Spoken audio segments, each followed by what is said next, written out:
فهذه التوبة نوع من الاعتذار، فليكن صادقا في كل ذلك. ثم احرص أننا في استقبال ليلة النبي أخبر أن من قامها ابتغاء مرضات الله أدخله الله الجنة. ليس هذا بالصعب عليك إذا عزمت مخلصا لله وهيأت نفسك في تلك الليلة.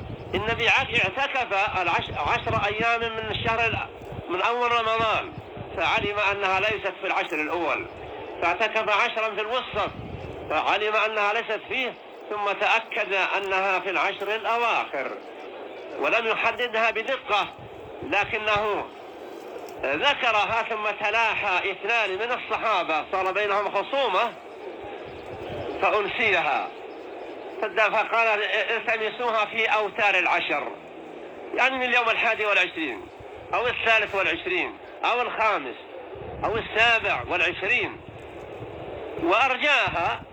وقد يكون غير ذلك، لكن من أرجاها ليلة 27، وقد تكون ليلة 27 ليلة 6 فيكون الناس أخطأوا في الحساب في الرؤيا، أو تكون ليلة 8 فيكون الناس سبق.